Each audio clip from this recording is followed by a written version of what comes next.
L'industrie du textile et du vêtement est encore bien vivante, surtout ici à Montréal, dans le quartier Chabanel. Et derrière ces portes, on fabrique encore du textile destiné à des marchés canadiens, mais aussi à des marchés européens et même américains. L'arrivée des tarifs de 50 pourrait réellement changer la donne pour ces entreprises et c'est justement ce qu'on est venu voir aujourd'hui.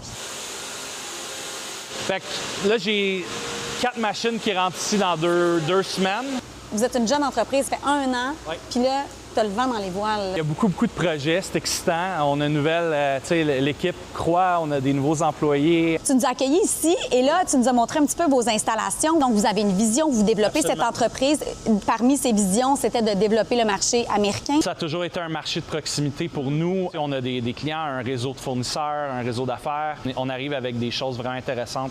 Bon, pour le marché californien, pour New York, pour Miami. Donc, c'est vraiment des marchés qui étaient porteurs pour le plan d'affaires. Parce que là, j'ai entendu, on était, donc je t'ai entendu parler au passé. Qu'est-ce que ça implique si le 19 août prochain, on en arrive à imposer des tarifs de 50 Bien, écoutez, c'est sûr que c'est dévastateur, là. C'est un grand... Pour nous, c'est compliqué. Donc, nos clients adorent nos produits. Maintenant, est-ce qu'ils vont vouloir payer une surtaxe de 50 bon, poser la question, c'est peut-être y répondre. Si les tarifs douaniers sont bel et bien mis en place à compter du 19 août, ça va changer complètement le visage de l'industrie de la mode, du textile, de l'habillement au Québec.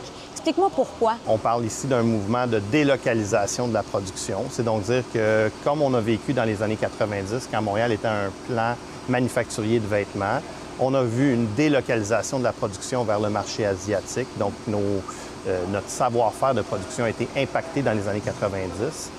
On a vu, à l'inverse, un mouvement de relocalisation de la production de 2015 à aujourd'hui, donc un retour de la production de vêtements vers Montréal pour plusieurs raisons, des raisons éthiques, sensibles à l'environnement. Si un tarif si important venait à frapper notre secteur, c'est certain qu'il y aurait une délocalisation de nouveau de la production vers des pays qui sont moins impactés par les tarifs américains. Puis là, concrètement, là, juste pour nous donner une idée, ton usine fait combien de pieds carrés? Tu as combien d'employés? Ça représente quoi ici? Là, en ce moment, on a 45 000 pieds carrés. On a une douzaine d'employés. On devrait être autour de 60 d'ici la fin de l'année, donc parce qu'on va croître. Et puis, j'espère monter à... On avait un prévu autour de 150 employés l'année prochaine. Donc, on a des grands plans. On a toujours des grands plans de croissance. Est-ce que ça pourrait freiner en quelque sorte ces plans de croissance? Bien, c'est sûr que c'est pas idéal, hein? On s'entend que ça t'enlève une partie de croissance. C'est sûr que le marché américain, c'est un gros marché. On représente aujourd'hui 93 500 emplois dans le secteur mode et habillement. Donc, environ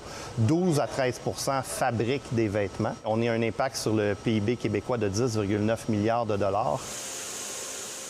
À Montréal, Marie Castimard pour Nouveau Info.